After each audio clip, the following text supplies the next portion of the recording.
Hey guys, I just wanted to say thank you for your ongoing support. A special shout out to Nama Shane, who's going through a particularly tough time at the minute. My thoughts are with you, your husband, and the dogs. Please stay safe. Also, thanks to Charlotte Mann and Van Willigan and Erica Sanchez for this recommendation.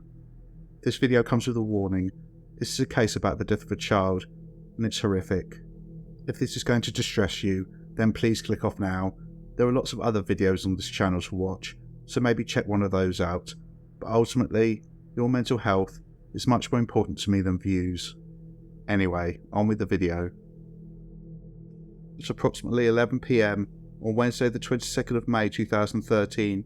A woman called Pearl Fernandez made the following 911 call to report that her 8-year-old son Gabriel wasn't breathing. 911 emergency. Yes, I would like to, my son is not breathing. Your son is what? He's not breathing. Hold on 1 second. I'm going to transfer you over to the fire department. Don't hang up. Paramedics raced to the address in the 200 block of East Avenue Q10 in Palmdale and found Gabriel unresponsive and naked, lying on the floor. It was clear immediately that this little boy had been savagely beaten. Pearl and her partner, Isauro Aguirre, seemed entirely unconcerned about the welfare of Gabriel, and were more interested in getting their story straight and demonizing this child. Gabriel never regained consciousness and died 2 days later. It was clear that before the last fatal beating, Gabriel had been tortured and abused for almost 8 months, and his body was a mass of scars and wounds, showing the horror he'd been put through. All of this inflicted by Pearl and Isauro, two of the most evil, disgusting and remorseless killers I've ever covered on this channel. Welcome to Evil Among Us.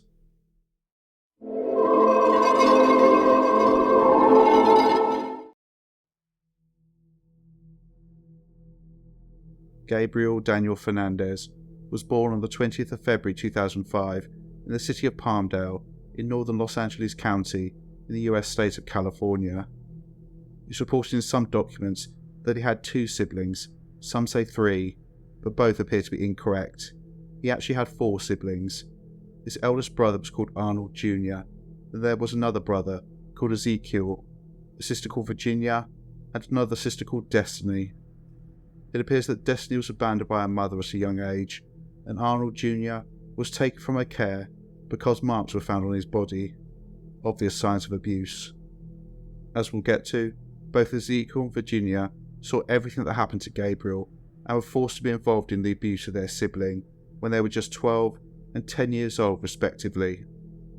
The father of all the children was Arnold Contreras, a career criminal who had an extensive rap sheet, including convictions for evading a peace officer whilst driving recklessly, using a controlled substance while in possession of a loaded firearm, second-degree robbery, possessing paraphernalia, drugs or alcohol in prison, and assaulting a fellow inmate with a deadly weapon. I do tread somewhat lightly with regards to Arnold, as it appears that he was genuinely devastated by the death of his son. However, it's clear that he put his own needs above those of his children and was in and out of prison for much of their lives. When Gabriel was murdered in 2013, he was again behind bars. The children's mother was Pearl Cynthia Fernandez, who was born on the 29th of August 1983, and in my opinion, this woman is evil personified. What we know about Pearl comes primarily from her disclosures to her psychologist during later court proceedings. According to Pearl, her mother Sandra used to beat her, and her father Robert was absent for much of her childhood due to being in and out of prison. Pearl struggled in school and was later found to have a low IQ, meaning that when she was an adult, she had the quote, verbal comprehension of a second grader, so of a 7 or 8-year-old. Regardless of whether this was true or not, as we'll see, Pearl used whatever intellect she had to become a practiced manipulator. Pearl reported that she began drinking and using methamphetamine when she was 9 years old, and due to the abuse in the house, she ran away when she was 11. Pearl told the psychologist that as a teenager, her uncle tried to rape her, and at one point, she was taken hostage by a group of men who held her for 3 days, during which time she was repeatedly raped. She also reported that she'd been abused at the hands of every male partner who had been in her life. What is true about Pearl's background is unclear. Her family have accused her of consistently playing the victim and leaving out her own criminal behaviour.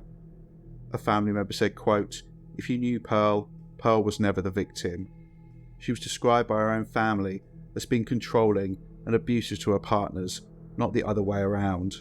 If men didn't do what she said, Pearl would leave them and find her next mark. With regards to the children's father, Arnold Contreras, Pearl at one point threatened to stab him and faced a domestic violence charge in connection with this threat. I have no doubt, as we'll return to later, that some of what Pearl described about her childhood was true, and she was a victim during this time. But it's also apparent that as an adult, she was vicious and violent, someone who cared about no one but herself. Pearl was 23 years old when she became pregnant with Gabriel. By this point, she was already well known to DCFS, the Department of Children and Family Services, as a woman who saw her children simply as a way to get welfare checks. She didn't love the children she already had, she neglected them, and inevitably physically assaulted them. Pearl didn't want Gabriel and was planning to terminate the pregnancy, but was convinced by family members to carry him to term. One of these people was her uncle, Michael Carranza, who stated that he would raise the child with his partner, David Martinez. 3 days after Gabriel was born, Pearl left him at the hospital and essentially abandoned him. She called Michael and stated, quote, "Come and get your kid, he's getting on my nerves already." Michael and David picked him up from the hospital and raised Gabriel for 4 years, and these were the happiest of his short life. They loved him and he loved them. He was fed, clothed, protected, and had all the attention he could desire. People who saw Gabriel during this time said that he was a happy little boy. What is very, very important to point out here is that homophobia runs through this case. Michael and David were by all accounts loving and caring people during the first 4 years of Gabriel's life. They were the ones who guided him and helped him become the funny, polite, and studious young man that he was. There's no evidence there was any abuse in the home, and in particular sexual abuse. Unfortunately, other family members saw 2 gay men and instantly thought paedophiles. At the age of 4, Gabriel's maternal grandfather, Robert Fernandez, suddenly had an issue with 2 men raising him, and Gabriel was ripped from his home and raised by Robert and his wife Sandra. I would question where they were when Gabriel was born. It appears from later reporting by Michael that he asked the same question but got no response. Again, I tread carefully because Robert and Sandra Fernandez lost their grandson, but I have serious questions about them, beginning with this decision. This was not in Gabriel's best interests. It appears to have been because of their own bigotry, which, as we'll see, flowed through to their daughter Pearl. It appears that when he was young, there were concerns within the family that Gabriel was gay, and this was in large part, initially, because he said that he loved Michael and David. Of course he loved them. They'd been his parents for 4 years, but for some reason, this was twisted from the love a child would have for their caregiver to being an indicator of homosexuality. As a reminder, Gabriel was 4 years old at this point, and if he grew up to be gay, so fucking what? Gabriel's grandparents raised him between the ages of 4 and 7, and it does appear they cared for him during this time. At one point, Pearl moved back in with her parents and brought Ezekiel and Virginia with her, and there were hopes that she would bond with Gabriel. Ezekiel and Virginia quickly became close to Gabriel, and the 3 would play with each other, but Pearl had absolutely no interest in her son. She either ignored him or treated him with disdain. One of the most heartbreaking aspects of this case is how Gabriel was desperate for his mother's love and approval. As we'll get to, he wrote notes to his mother, telling her he loved her, and made her Mother's Day cards, all in a desperate attempt for her to accept him. All he wanted was a kiss and a cuddle, and what he got was torture, abuse, and a horrifying death at the age of just 8 years old. In October 2012, when Gabriel was 7, Pearl Fernandez suddenly reappeared and demanded Gabriel come to live with her. She had barely bothered with him since his birth, so what was her motive? Money. The only reason why Pearl wanted Gabriel The only reason she pretended to care for her other children and had not abandoned them was the welfare checks. Pearl was a narcissist, a woman who believed the world revolved around her. She needed to spend the money on herself, getting tattoos, mountains of makeup, or the copious amounts of drugs she was taking. Robert and Sandra refused to hand their grandson over, but Pearl got the authorities involved, calling the Los Angeles County Sheriff's Department, demanding they assist her. Officers arrived and helped in handing Gabriel over to his mother, despite Robert and Sandra apparently telling them that Pearl had already abused her other children. However, she was Gabriel's biological parent and she had full parental rights. Gabriel then moved into a flat in the 200 block of East Avenue Q10 in Palmdale, where he lived with Pearl, his siblings, and his mother's partner, a man called Isauro Aguirre. Isauro Aguirre was born on the 13th of June 1980. Given that he went on to beat a child to death, you'd expect him to have a history of violence. However, before this horrific crime, Isauro had no criminal record. Neither of his parents had any form of education, but his father worked diligently to provide for him and his sister Elizabeth, who described him as a, quote, caring and helpful older brother. He reported that Isauro was, quote, intellectually slow, with him having to repeat 2 grades before dropping out of school. When Isauro was in his 20s, he worked at an assisted living facility in Woodland Hills. A former supervisor came forward later to praise his patience and attention to detail in helping the elderly clients. 2 former girlfriends later came forward and said that Isauro was a respectful and kind man. However, he struggled when the relationship came to an end, and this appears to have been the only time that anyone ever observed any concerning behaviour. On one occasion, during the breakup itself, Isauro slammed a door in anger, and he then persistently called his ex, asking her what she was doing, essentially harassing her. It seems that Isauro Aguirre was a man who would do whatever it took to hold on to the women in his life. By the time that Gabriel moved in October 2012, Isauro and Pearl had been together for around a year and a half. This was already a volatile environment. Screaming and shouting would often be heard by neighbours. So you had a household characterised by violence, and a woman who was clearly unstable, controlling, violent, and remorseless, who didn't care about any of her children, and in fact, likely hated the inconvenience of them being around, and a man who would do whatever he needed to in order to maintain this toxic relationship. This was the environment that Gabriel was forced into. What's heartbreaking is that Gabriel was excited. He was finally going to live with his mum. She would love him and take care of him. He would finally find his place. Instead, Gabriel had less than a year to live, and his last months would be characterised by torture and abuse, the horror of which is almost beyond belief.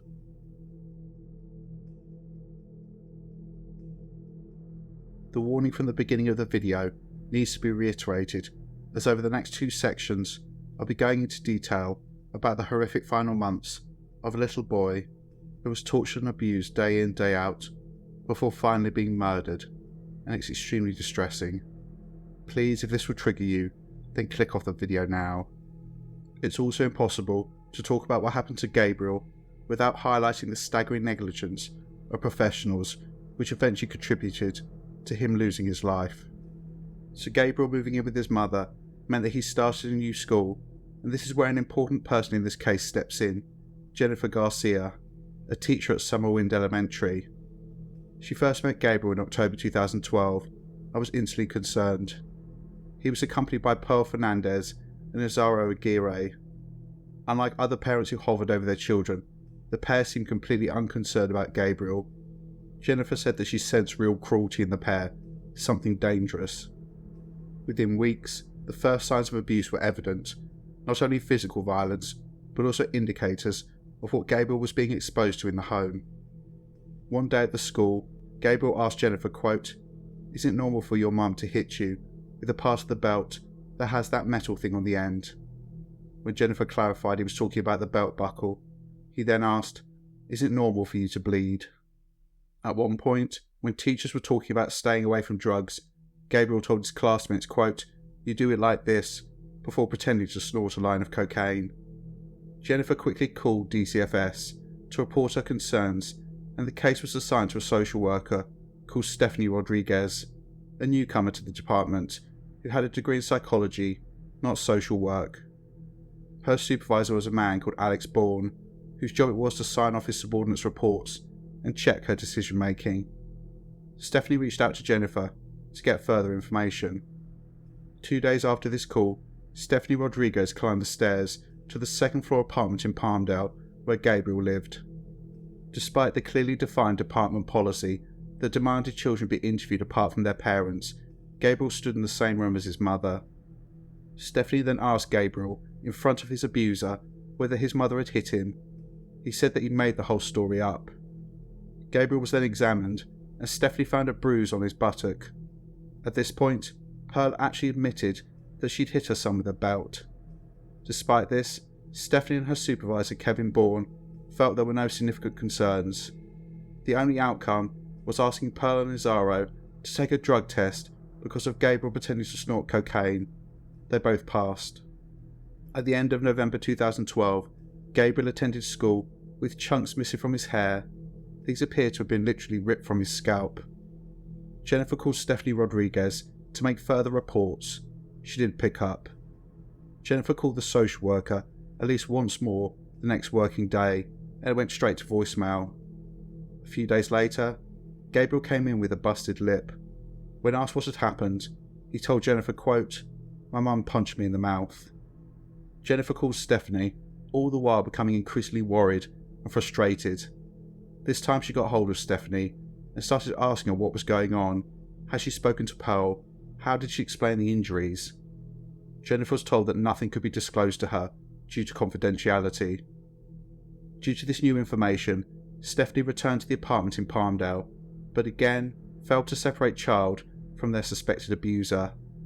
When asked, Gabriel of course stated there were no issues.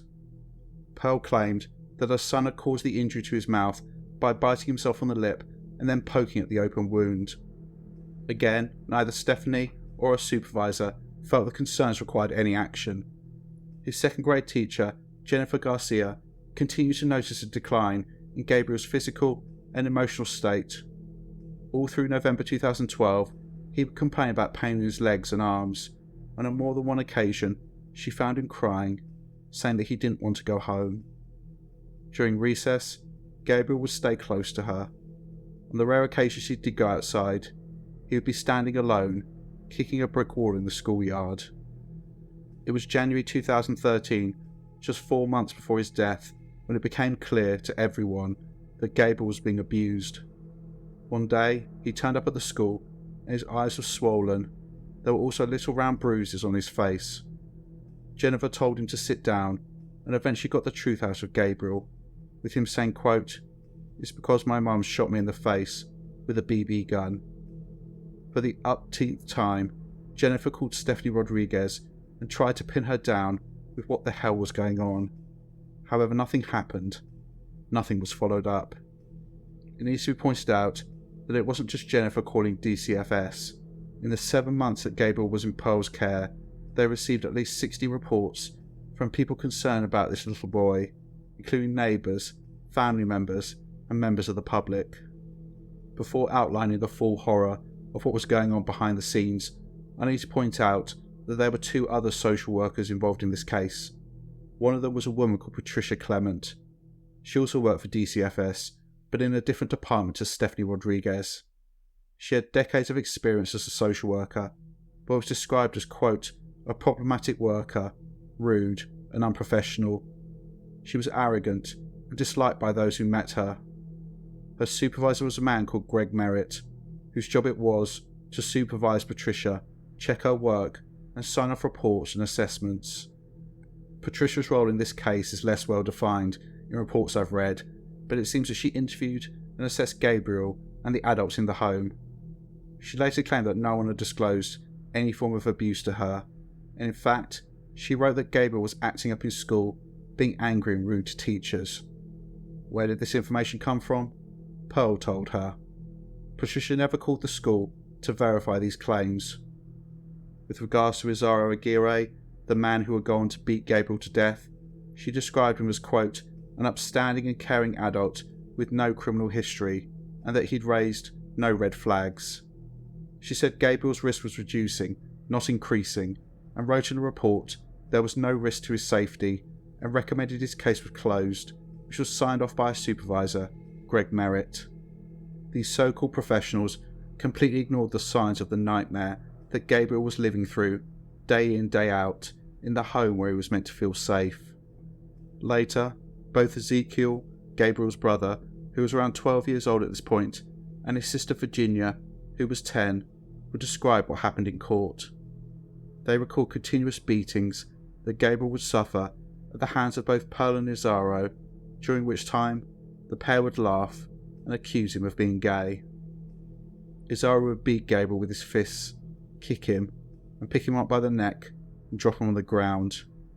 He would also pepper spray this child, who was 7 years old when the abuse began and had just turned 8 when he died. Ezekiel would later describe one instance in which Gabriel was hit so hard in the head that he was slammed into a wall, leaving an indentation.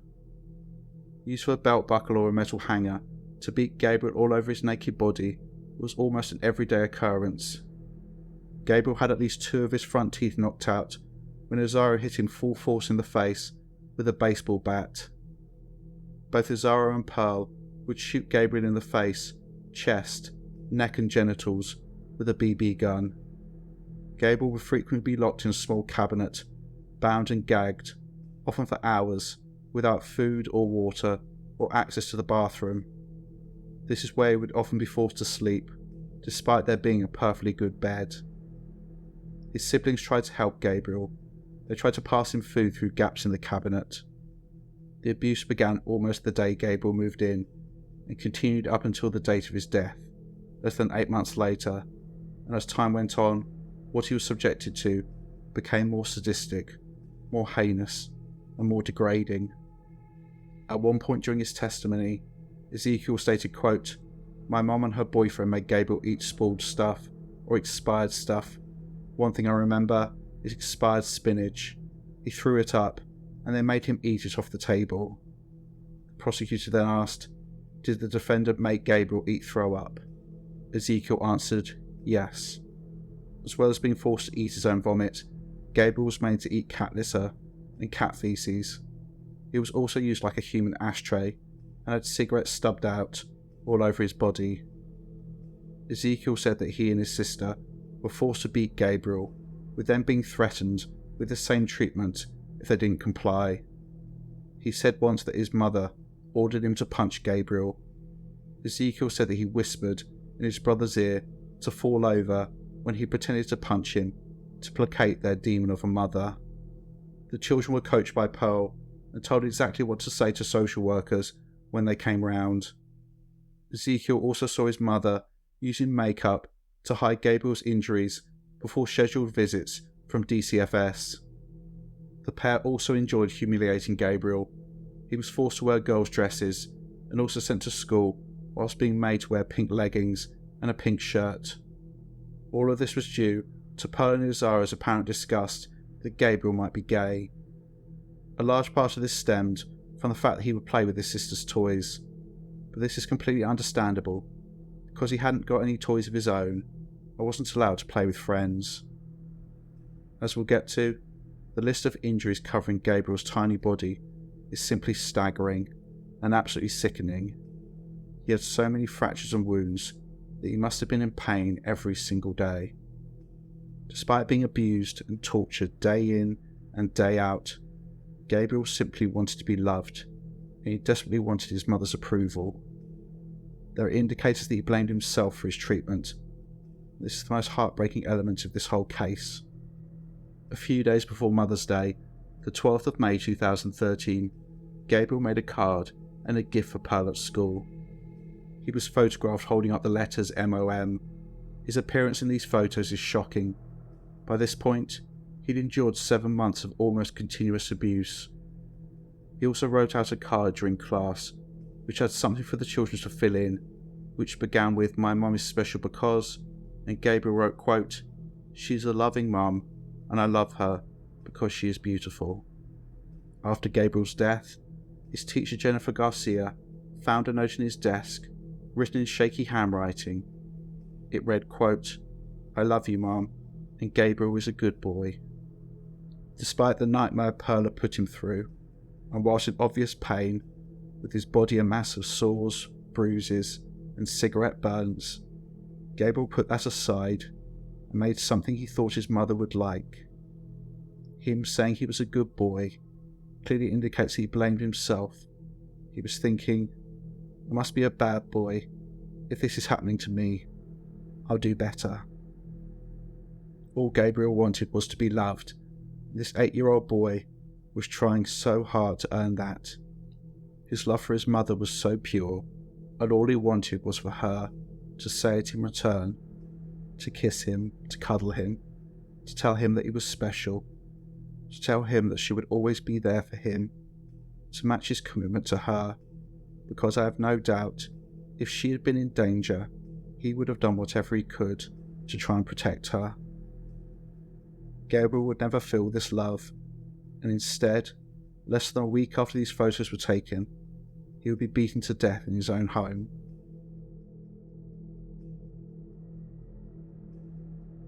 Just before 11 p.m, on Wednesday the 22nd of May 2013, Gabriel Fernandez was told to pick up toys that were on the floor.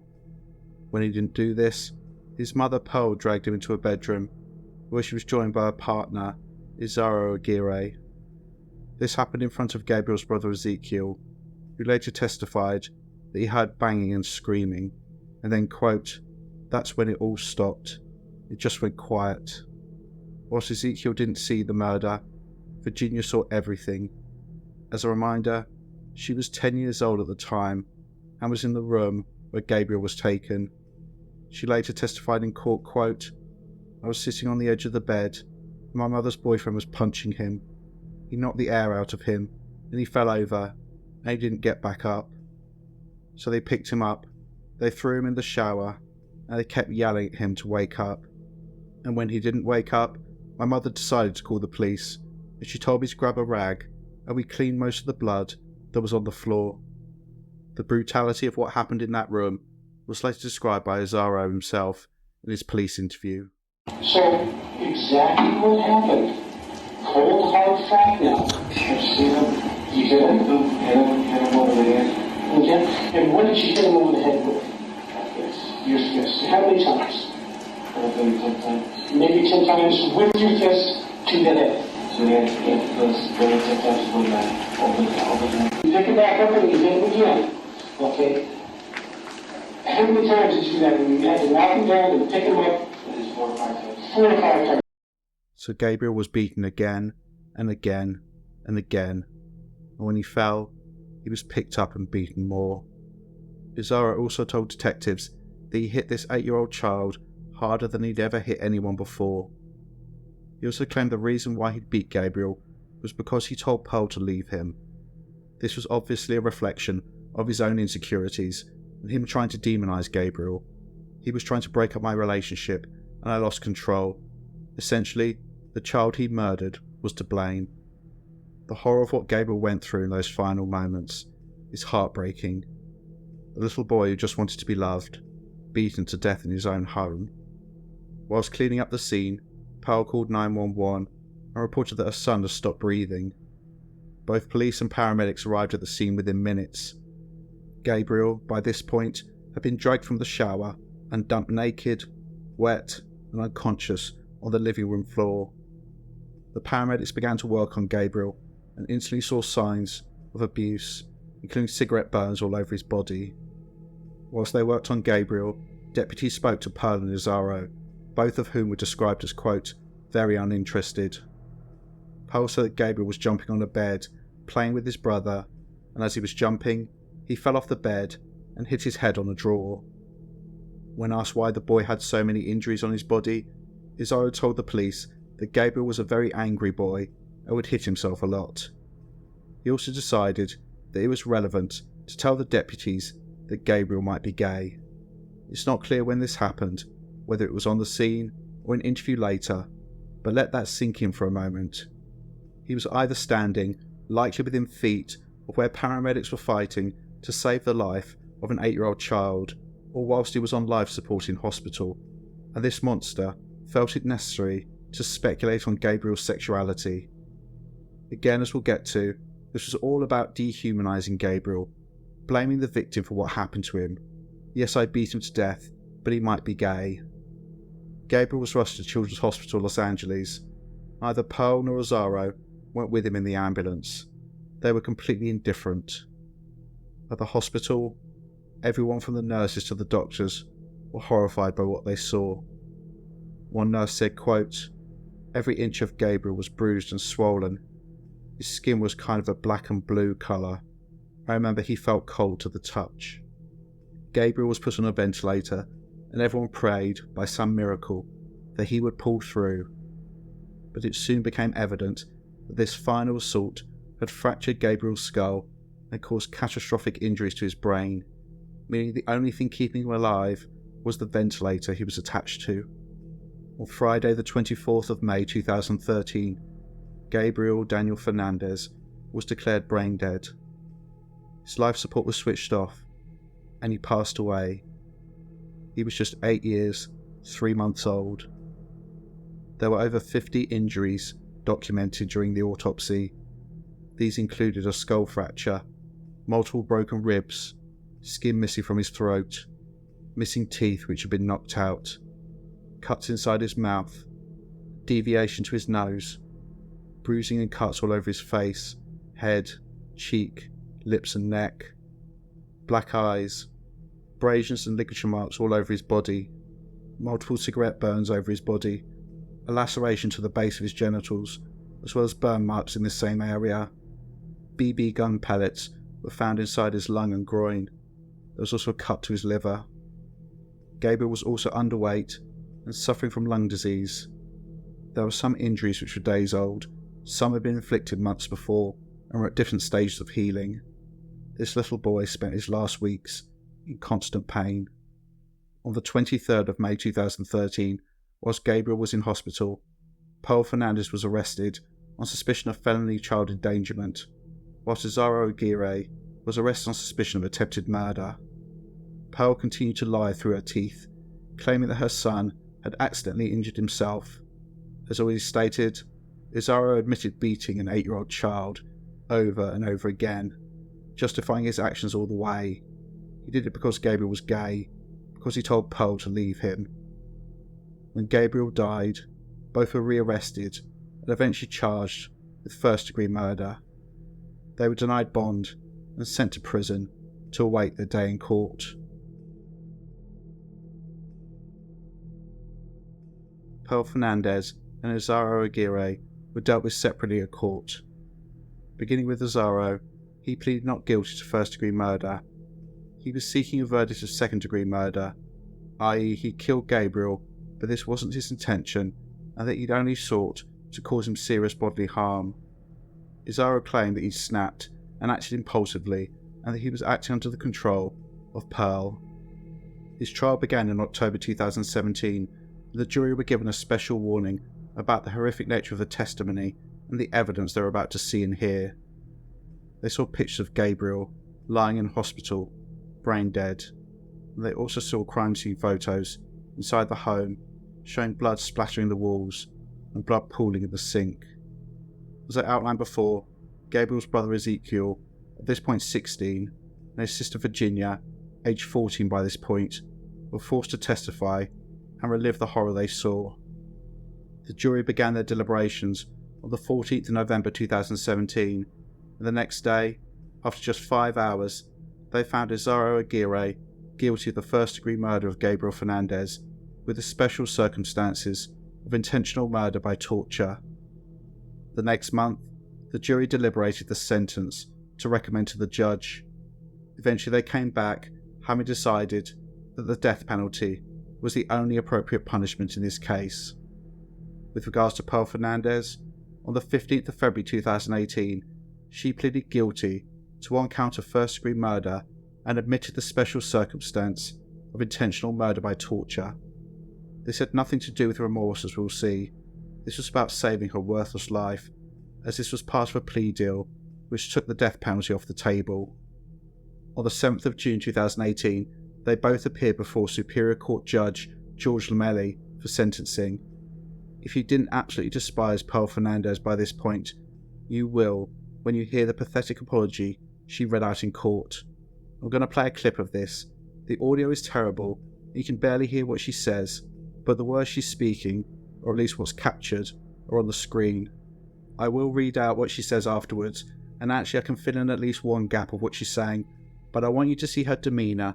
Specifically, you can tell when she's reading from her script, the content of which is sickening, but notice the complete lack of emotion. The only time she actually appears animated at all is when she's having a dig at a family who she accuses of being fame hungry.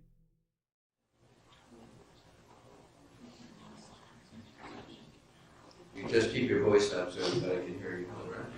All right. I want to say I'm sorry for my family for what I did. I want to say I'm sorry for this, what happened. I wish they were not alive. Every day I wish that I made better choices. I'm sorry to my children, and I want them to know that I love them. And I hope one day they will forgive me. And I hope one day they will come to the sense of, come to me. I wish I could say Peal. And to the Ronda family, they've never known my son. And they just want some fame on the news because they only went to a certain party only. So when they talk about Gabriel, it hurts me more because they did not know him. And that's what I can say to him. God bless everybody. So she said, I want to say I'm sorry to my family for what I've done. I want to say sorry for what happened. I wish Gabriel was alive. Every day I wish that I'd made better choices. I'm sorry to my children, and I want them to know that I love them, and I hope one day they'll forgive me, and I hope one day they will come to their senses and come to me. She then says, I wish something for you, but the audio doesn't pick it up. Then, and to the Ronda family, they've never known my son, and they just want some fame on the news, because they only went through a certain party only. So when they talk about Gabriel, it hurts me more, because they do not know him. She says a few more things, but they are completely unintelligible. It's likely it wasn't the Ronda family, that was the best guess, and many people have asked what name she actually said. But ultimately, who cares? She's meant to be reading out a statement of remorse about her dead son, and she uses that time to have a pop at some family because they spoke to the media. Initially, she's clearly reading from her prepared script, almost bored, talking about her murdered child, but when she's having a pop at some family, she briefly comes to life. She goes off script, and it's the only time she looks up. Pearl almost seems proud about her little dig, not realising, or lightly caring, that it makes her look even more inhuman, even more evil. And then her saying that this family trying to get fame hurt her because they talked about Gabriel. How disgusting can you get? Suggesting she cared at any point about her murdered son, the one she was complicit in killing. I've no doubt this family made negative comments about her in the news, and she couldn't let it go. Also, the fuck is she on about? Hoping our other children would come to their senses and go to her. Her other children who witnessed and participated in the abuse of Gabriel. The ones who will have lifelong emotional scars because of what they saw and what she made them do. This woman is delusional. She doesn't get it. She honestly doesn't see what all the fuss is about, or that she's done anything wrong. Also, a few people have said that her makeup looks like it was put on by a clown. I won't comment on that, but I will comment on the fact that she's wearing heavy makeup. The only reason for this is that she wants to look good for the cameras. This woman is a narcissist. That's all she thinks about herself, even during the sentencing hearing for the murder of her 8-year-old son. After mitigation was offered on behalf of both defendants, Judge Lamelli sentenced them. As I stated, next week, June 17th, it'll be 20 years that I've been on the bench. Generally, I have imposed a lot of sentences in the course of those 20 years, and generally it is my practice not to comment on a lot of cases. But, you know, I was privy to this case. I sat through it. I heard the evidence. I was privy to the photographs, coroner's photographs, the extent of the injuries and what have you. And this almost demands that comment be made about this case. It goes without saying that the conduct was horrendous, inhumane, and nothing short of evil.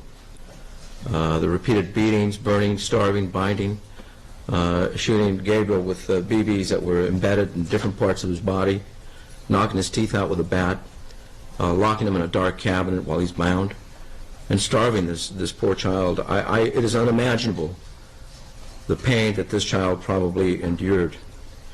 And from what I heard, Gabriel was a kind, loving individual who just wanted to be loved.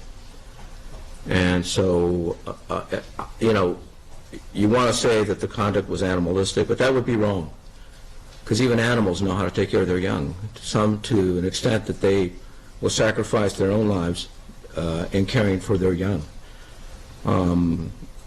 I remember saying years ago, a report on the news that and this at least sent the point home to me about animals, and there was this cat who had given birth to a litter of cats, and the house wherein the kittens were in was on fire.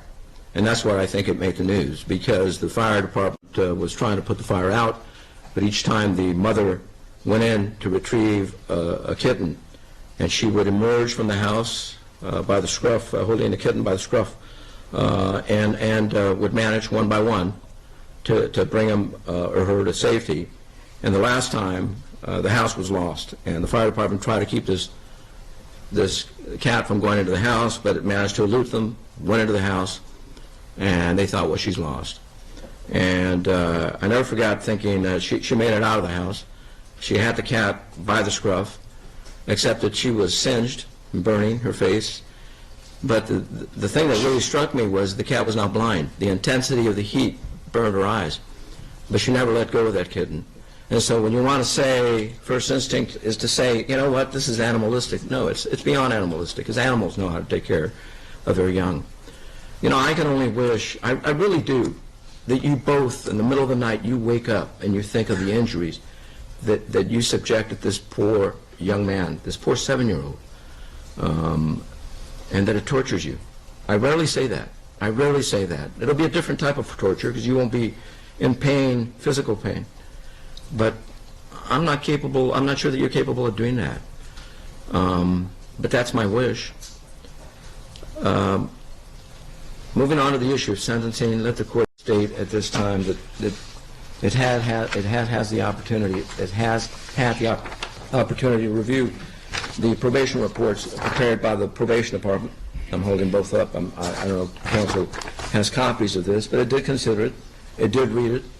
And so, keeping that in mind, I'm going to move to the issue of sentencing with respect to Cynthia Fernandez, and I'll ask counsel for Ms. Fernandez, Pearl Cynthia Fernandez, if you want to be heard on anything further. No, Your Honor, we would submit on the report. All right. Do the people wish to be heard on anything further? No, Your Honor. All right. Does counsel for the defendant waive time for arraignment for judgment and sentencing? Yes, Your Honor, no legal cause or judgment. Thank you. On February 15, 2018, the defendant, Pearl Cynthia Fernandez, entered a plea to murder in the first degree and further admitted the special circumstance of intentional murder by torture, pursuant to Penal Code Section 190.2, subsection A18. The defendant having waived all appellate and habeas rights as part of the plea agreement. The court ultimately finding that the defendant's plea and waiver of all of her constitutional and statutory rights were made knowingly, willingly, voluntarily, and intelligently, and further that she understood all the consequences of her plea. Moreover, the record reflects that the defendant confirmed that she was intellectually capable of entering and understanding her plea agreement. Accordingly, it is the judgment and sentence of this court that the defendant shall be sentenced to a term of life in prison without the possibility of parole for the underlying murder charge, coupled with the special torture special circumstance allegation under Penal Code Section 190.2, subsection A18. With respect to Mr. Isauro Aguirre, I'll ask counsel, do you waive arraignment for judgment and sentencing? Yes. Any legal cause where judgment should not be pronounced? None other than previously addressed. All right. It is a judgment and sentence of this court that for the crime of murder in the first degree committed under the special circumstance that the murder was intentional and involved the infliction of torture, defendant Isauro Aguirre shall be put to death within the walls of the California State Prison at San Quentin in a manner and means prescribed by law upon a date to be fixed by this court and a warrant of execution. The defendant is ordered remanded to the custody of the sheriff of the county of Los Angeles without bail, to be delivered by him within 10 days from today's date, June 7th, 2018, to the warden of the state prison of the state of California at San Quentin. The defendant is to be held in custody there pending the final determination of the defendant's automatic appeal and pending further order of this court. Upon the final determination of the appeal, the affirmance of this judgment, and the issuance of the death warrant by this court, the defendant shall be transported to the California State Prison at San Quentin for the death sentence, where the death sentence shall be executed. At this time, the court is going to sign the commitment and judgment of death on the record. It will affix its signature, and today's date, June 7th, to be attested by my clerk. All right. So, to clarify, for the murder of Gabriel Daniel Fernandez, his mother Pearl Cynthia Fernandez was sentenced to life imprisonment without the possibility of parole. Her partner, Isauro Aguirre, was sentenced to death. Isauro now sits on death row at San Quentin Prison. His automatic appeal in the Supreme Court of California is currently pending. There are 630 men on death row in the state, and there have been no executions since 2006, so it's likely that Isauro Aguirre, who is 44 years old currently, will spend decades on death row and die long before he's executed.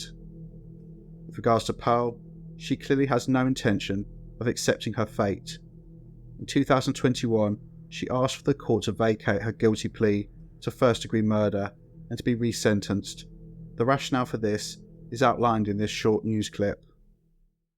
Remember that Gabriel's mom and her boyfriend were both convicted of his murder and his torture, but now, several years later, Pearl Fernandez, Gabriel's mom, is looking to have her murder conviction vacated, and she actually wants to be resentenced. So if we can pull up some video, we'll explain exactly what's going on here. So Pearl Fernandez has filed a petition under California Penal Code 1170.95. What she's doing is she's looking to be resentenced. Specifically, she wants to take advantage of progressive changes to state law that happened in 2019 dealing with how malice is handled. Now, what she's doing is she's arguing that she didn't physically kill Gabriel, that she didn't assist her boyfriend, Isauro Aguirre, in killing him, and that she wasn't a major participant in the crime. Thus, what she's saying is she likely wouldn't be convicted of murder if she had a new trial today. Now, This motion was denied. She made exactly the same request in May 2024. Again, this was rejected. There is no way, given the heinous nature of her crime, that she will ever get out of prison. She is exactly where she belongs. She is a monster. Pearl is currently 41 years old, and I hope she spends decades locked in a cell, being forgotten, before dying alone.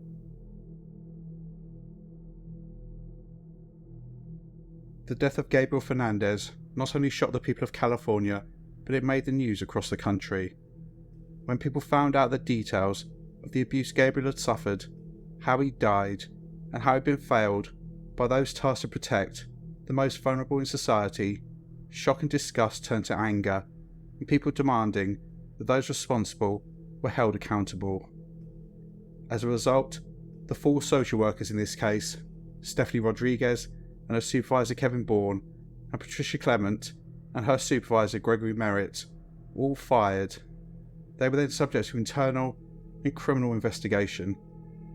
The only person who showed even a small amount of remorse was the youngest out of the 4, Stephanie Rodriguez. She was clearly unqualified for the position and had only been working for DCFS for a short time. She had no idea what she was doing. However, this was not an excuse. She missed obvious signs of abuse and took no action. Stephanie was described as, quote, gullible and easily manipulated, and this is who was sent to assess Pearl Fernandez, a practiced liar who had spent years battling DCFS and always seemed to come out on top. However, the other three, who had been in the department for years, took no responsibility. In particular, Patricia Clement lied and lied and lied when confronted with her mistakes, essentially blaming everyone else apart from herself. In Greg's interview, he said that he couldn't remember asking his staff whether there was ongoing abuse in Gabriel's case. None were able to explain why, despite internal risk assessments indicating that Gabriel was at a very high risk of coming to serious harm, they had been so eager to close his case. All stated the same thing: their caseloads were so high they could not keep up. However, as I've said in a previous video, this is not an excuse. What these four demonstrated was dangerous incompetence. The signs of abuse were there, but they either didn't spot them or didn't care. These people saying they had hundreds of children they were responsible for is meant to make you feel some level of sympathy for them. However, it makes me think how many other children were clearly being abused and these so-called professionals did absolutely nothing. All four were eventually charged with one felony count of child abuse and one felony count of falsifying public records. However, in July 2020, 7 years after Gabriel's murder, a Los Angeles County Superior Court judge dismissed all the charges against the four, with the decision reading, quote, "Although there may be consequences to social workers who fail to fulfill their duties, the consequences do not include criminal liability for child abuse." So essentially these four, aside from losing their jobs, suffered no consequences due to their actions. I'm curious what you guys think. Should social workers be held criminally responsible in situations like this, where their gross incompetence has resulted in the death of a child? I say yes, but preface that by saying this should only be in the most serious cases, where the outcome is so grave and the incompetence so staggering that an example needs to be made. The fact of the matter is that DCFS had the power to remove Gabriel from the home, but this didn't happen because of incompetent social workers, and he was murdered. There should have been some consequences for those involved, as far as I'm concerned. It's important to point out that it wasn't just these four who did nothing to protect Gabriel. On the 26th of April 2013, less than a month before Gabriel's murder, a man called Isauro Martinez was working as a security guard at an office for the Department of Public Social Services in Palmdale when Pearl and the children came in to file some paperwork. Isauro saw clear evidence of abuse, including cigarette burns on Gabriel's head and neck. He called 911, but despite saying what he'd seen, was told the call was a non-emergency. He then called the sheriff's station in Palmdale. This call was played in court, where Isauro explained exactly what he'd seen and his concerns about Gabriel. No one investigated his report, so the police also failed this boy. There was actually another named person who failed to report abuse not only in Gabriel's case, but also another little boy who was then murdered. Her name was Barbara Dixon, who was at the time a licensed marriage and family therapist who provided counselling services to vulnerable children, including Gabriel. This was through an organisation called Hathaway Sycamore's Child and Family Services. Approximately 4 weeks before Gabriel was killed in 2013, Barbara wrote in her notes that Gabriel had, quote, visible injuries on his body, scrapes, bruises, etc., and that he was limping and had a black eye. She questioned Gabriel in front of his mother, and of course he said nothing. Pearl claimed that he'd been injured falling off his bike.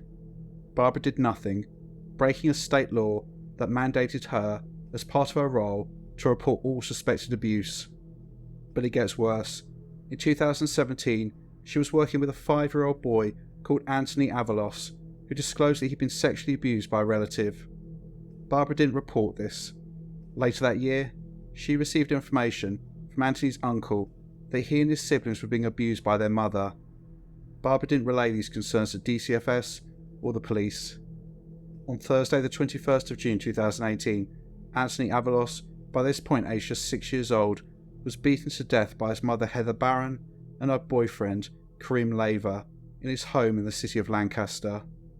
His autopsy showed that he'd been abused and tortured for months before his death. It was only in 2019 that an anonymous complaint was received about Barbara Dixon and an investigation was started. In 2022, she appeared before a state licensing board where she was given 4 years probation, failing to report abuse in the cases of Gabriel Fernandez and Anthony Avalos, i.e. she was suspended from working as a counsellor for 4 years, but it doesn't seem that she was struck off, and so when this expires in 2026, there appears to be nothing stopping her from applying for other jobs counselling children. I, like you I'm sure, am absolutely disgusted to my very core that any of these people were in a position where they were paid to safeguard vulnerable children.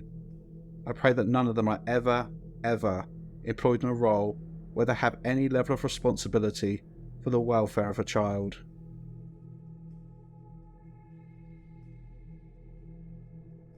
The most important thing in this case is remembering Gabriel Fernandez, an 8-year-old child who just wanted to be loved, who was completely failed by professionals, and whose trust and love was utterly betrayed by a woman who was never fit to call herself a mother. A little boy who in his final days, despite the horror he'd been through, still wanted to make his mother happy, for her to know he loved her, for her to know that he was a good boy. Gabriel would have been 19 years old today, barely an adult. He would have had his whole life ahead of him. Killing him robbed the world of a little boy with so much potential, all the smiles and the laughter that he would have brought to people's lives, the children he might have had, the memories he would have made. He has not been forgotten. There's a memorial to this brave little boy in Palmdale, which is visited daily, but every year on his birthday, people descend in droves to leave flowers and balloons, celebrating Gabriel's special day. Many of them never knew him, but like many of you watching, have been touched by his story, love him nonetheless, and will never forget Gabriel Daniel Fernandez, who was born on the 20th of February 2005 and returned to God on the 24th of May 2013, aged 8 years old. Rest in eternal peace, little buddy.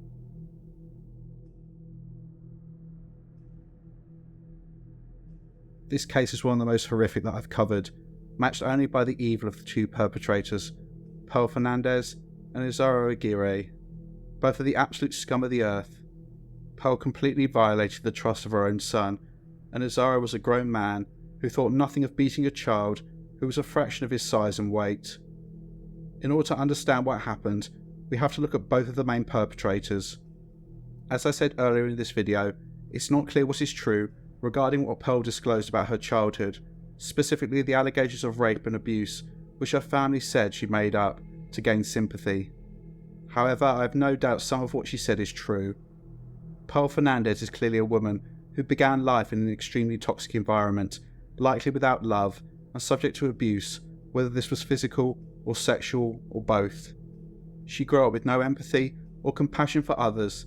This isn't surprising. I doubt she was shown any of these traits when she was growing up, and so never developed them. However, an important thing she was taught was that homosexuality was wrong, and that gay people were less than human. To be clear, the issue of sexuality is relevant to this case, but not to the extent that's reported in some articles. Gabriel was not killed specifically because Pearl and Isauro thought he was gay. This was just one factor in their decision making. But this negative perception of people of other sexualities indicates a more global way of thinking. Pearl was able to demonize other people, placing herself above them. It wasn't just gay people she was better than. She's a narcissist. She thought she was better than everyone. The world revolved around her, and she was entitled to do whatever she wanted. To help her, she would recruit useful idiots to her cause. She went from man to man, and I've no doubt that each fit a certain mould, likely emotionally or intellectually stunted, men who she could control and manipulate, and if they stepped out of line, she would abuse them. I think that having men in her life that she could dominate had two primary benefits to her. Firstly, Pearl could fund her lifestyle. I've no doubt she never earned a penny in her life. She would manipulate and abuse these men to get their money.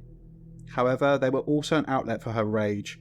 Pearl Fernandez was an extremely angry woman, someone who never dealt with the trauma in her own life, and instead felt a sense of power and control and made herself feel better by abusing her intimate partners. She had been a victim, and she was going to make damn sure that others felt like she'd done. One of the idiots she ended up with was Isauro Aguirre, a man who was described as intellectually slow, someone who was desperate to hold on to his intimate partners. He was the perfect mark. Pearl could twist him around her little finger. Her children were merely welfare checks, a way to fund her lifestyle. I've no doubt that her older children were neglected and abused, and they learned over the years to not go up against her. They were her property, nothing more. And then Gabriel came into the picture. Again, he was just a means to an end. He was another welfare check. I imagine Pearl was someone who lived well beyond her means and needed the extra income. I think initially Gabriel was abused because, unlike the other children, he was not beaten down. He was a happy little boy who just wanted to be loved. I imagine he wanted attention from his mum, likely even calling her that, which would have made her blood boil. How dare this thing talk to me? And so she beat him. Gabriel was another way for her to feel strong and powerful. Dominating her son made someone else the victim. Whether Pearl thought that Gabriel was actually gay is unclear, but I think this is what she told herself to dehumanise him. Homosexuals, she'd been taught, were the lowest form of life, so labelling Gabriel as gay meant that he deserved everything that happened to him. As to why Isauro got involved, I think there were two reasons. The primary reason was impressing Pearl, making sure the relationship carried on. I've no doubt he would beat Gabriel and then look at Pearl and see if she approved. She hated him, so he hated him too. She beat him, and so he beat him too. He also shared the same homophobic attitudes and beliefs as Pearl, which enabled him to consider this little boy to be less than nothing, and this is why he told the authorities that he was gay, because in his twisted mind, everyone felt the same way about homosexuals, and I firmly believe he thought detectives would pull a face, showing their disdain, and even potentially they would have said something like, "I would have done the same thing." Behind the scenes, I imagine that Pearl was whispering in Isauro's ear that a real man would beat Gabriel, as well as likely using sex as a reward. However, secondly, Isauro did this because he's a violent man, a man who had likely had violent fantasies all of his life, but had never been able to act on them. There is no way that someone goes from nothing to doing what he did without this already being inside of him. The rest of the world didn't see this, but Pearl did. She recognised people's evil and their weakness, and she could exploit both. I believe that both Pearl and Isauro came up with even more depraved ways to torture Gabriel. Her because she loved violence, she got off on the pain and suffering of others. Him because he felt that escalating the abuse would impress Pearl more. They were a union of evil, bringing out the very worst in each other. Pearl was not smart on paper, but she was extremely good at manipulating people. She has spent years twisting social workers in knots, and when she was presented with a naive woman, fresh on the job, she must have rubbed her hands with glee. With every visit, where Gabriel, as he'd been coached, said that everything was okay, she and Isauro felt invincible, and the abuse got worse and worse. And this ended with Isauro beating Gabriel to death. In the aftermath, neither could even pretend they cared. I don't think either has the capacity to feel anything for anyone but themselves. This was highlighted front and centre by Pearl's pathetic apology at her sentencing. I've no doubt that Pearl Fernandez still, to this day, sits in her cell thinking she did nothing wrong. She is pure evil, and I hope she lives a long and miserable life behind bars. With regards to Isauro Aguirre, I imagine he spent a lot of time after the sentence still simpering after Pearl, believing that she still loved him and he'd done all of this for her. As the years have rolled on, I hope that he's realised just how fucked he really is, that he's thrown his life away and he'll end his days either alone in a prison cell or lying on an execution gurney with a needle in his arm. This was a very heavy case, and I hope you guys are okay. Please let me know your thoughts in the comments. You guys know how to support the channel, so please do so if you wish. Take care, and I'll see you in the next one.